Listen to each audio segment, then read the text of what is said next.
नमस्कार दोस्तों, आज हम लोग जो बात करने वाले हैं बिहार में नवंबर में इलेक्शन है और तमाम पार्टी जो है अपना प्रचार सरसार कर रही है। अभी फिलहाल जो है प्रशांत किशोर का एक वीडियो जो है वायरल हो रहा है, जिसमें जो है लाखों की संख्या में लोग जो है फंस गए थे। मारुति जी, पहले जो ऑप्शन थे 2 थे, अब जो है 3 आया है, तो इस पर आप क्या आपका विचार है? आ सकता है प्रशांत किशोर या नहीं? आप थोड़ा विस्तार से देखिए, पहले 2 ऑप्शन थे। 2 ऑप्शन में एक लालू जी के साथ, राजद के साथ कांग्रेस एक दल हो गया।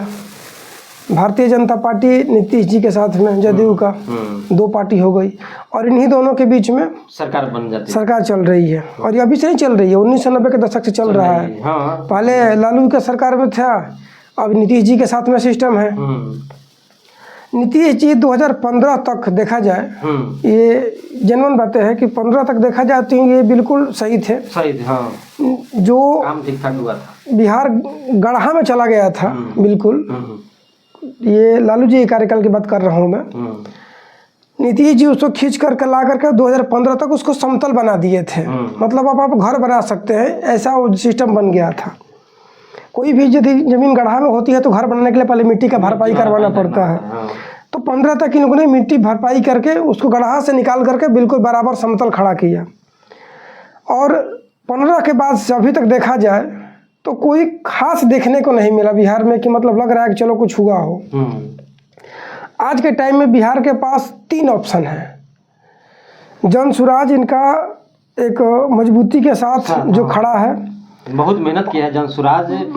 एक उम्मीद भी लग रहा है क्योंकि लोगों ने दोनों के मौका दे चुका है और दोनों से जो उम्मीद थी और उम्मीद पे जो है खड़ा मौका जैसा मौका नहीं दिया है, पूरा मौका एक बहुत लंबा कार्यकाल होता है इनका। तो 20 साल होने वाला है, उनका 15 साल 35, बीच में 6-7 महीने कुछ दिन माझी जी रहे थे। तो वो भी नीतीश जी का ही कार्यकाल जोड़ा जाता है क्योंकि इन्हीं के बदौलत तो बने हुए थे।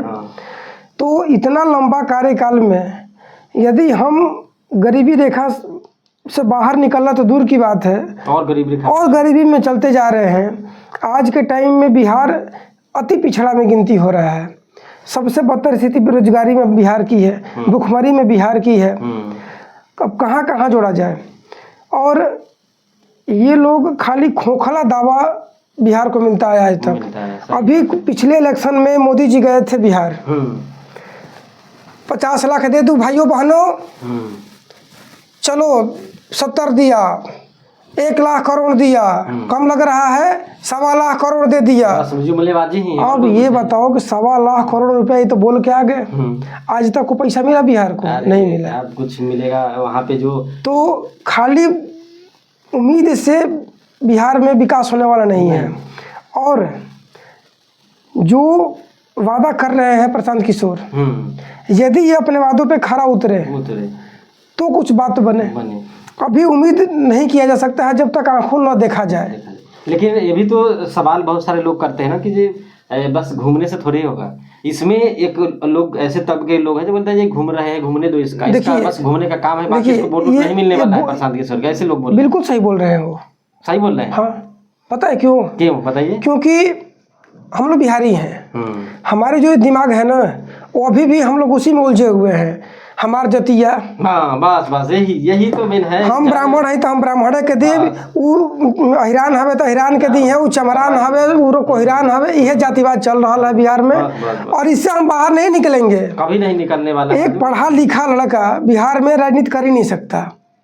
सही बात है। नीतीश जी का लड़का के बिहार में राजनीति की बात हो रही है, वो लड़का आने को तैयार नहीं है, जबरदस्ती कोशिश हो रही है लाने के लिए। तो जो पढ़ा लिखा समुदाय है ना वो इससे बाहर है। नीतीश का लड़का, सॉरी क्या नाम है, लालू जी का लड़का आगे आने के लिए एकदम उत्सुकता से है।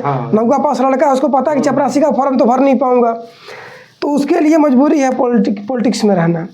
रही बात वोट देने की, तो जो पढ़ा लिखा समुदाय है या जो बिल्कुल ही अशिक्षित वर्ग है, अभी भी यदि नहीं समझोगे, सबको मौका मिला। हाँ, सबको मौका मिला। तो यदि बर्बाद करना भी है तो 5 साल एक नया को देख लिया जाए। हाँ, और क्या देख करके ट्राई करते हैं, कहीं हो सकता है जब 35 साल में हम गरीबी रेखा से बाहर नहीं आए तो हम मान लेते हैं कि साला 5 साल हम और नहीं आएंगे, लेकिन कम से कम एक मौका किसी नया को देके देख लिया जाए, क्योंकि ये बोल बहुत रहे हैं। बोल तो रहे हैं, इनका कह रहे हैं कि हमारा टारगेट ये है कि लोग बाहर से आकर हमारे यहाँ नौकरी करें। चलो ये तो बहुत बड़ी बात हो गई।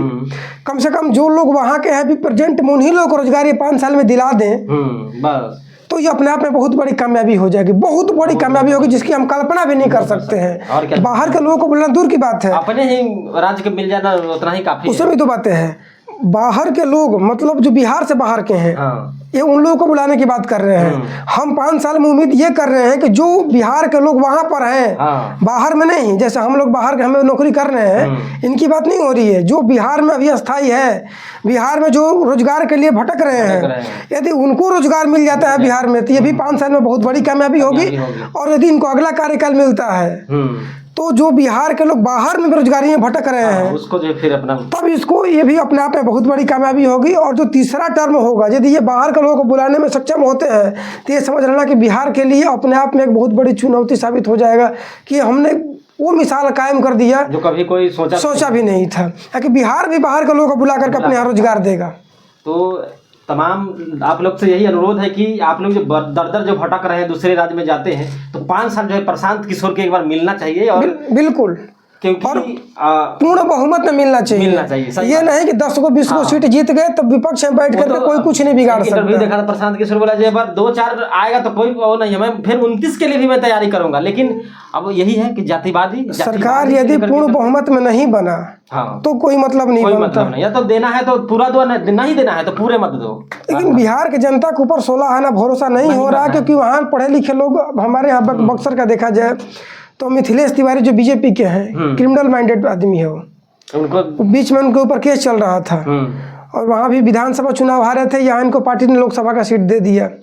और आनंद मिश्रा जी जो है आईपीएस हैं आसाम कैडर से, वो कह रहे थे कि मुझे सीट के लिए बोला गया था, पार्टी कह रही है कि इनसे कोई बात ही नहीं हुआ थी, अपनी मर्जी से छोड़ के आ गए थे। चलो निर्दलीय भी अगला लड़ गया। तो यदि हम कंपेयर करें मिथिलेश तिवारी, आनंद मिश्रा, यदि जातिवाद भी करना था तो दोनों ब्राह्मण। लेकिन लेकिन वहाँ लोगों ने जब 33,000 इनको वोट मिला और 33,000 या 32,000 से वो चुनाव हार गए। समझने वाली बात यह है कि पढ़ा लिखा लड़का के लिए कोई जगह ही नहीं है वहाँ। माने अगर पढ़ा लिखा आ जाएगा तो सवाल पूछने लगेगा ना, वो अच्छा काम करने लगेगा, तो समझने। तो ये अब आर के सिंह चुनाव लड़े थे, आरा से बीजेपी के थे, यहाँ पार्टी से मतलब नहीं है। आर के सिंह IAS ऑफिसर थे। आर के सिंह बिजली के मामले में काफ़ी काम किया। तो भाई जो पढ़ा लिखा आदमी होगा, यदि वो थोड़ा 19-20 भी करेगा तो एक अपने हिसाब किताब में करता। कहा जाला ना कि पढ़ा लिखा आदमी गलतियों करे तो एक जगह पर जा करके रुक जाए, लेकिन अनपढ़वा करलन से तो अनलिमिटेड हो जाता है, वो रुकता ही नहीं है, बस उसके दिमाग में भरा। कानून से कौन डरता है? जिसको कानून पता हो, जरा पता नहीं क्यों कही कि हमारे का बिगाड़ ली, पैसा देंगे खरीद लेंगे बस, तो उसको तो यही पता है।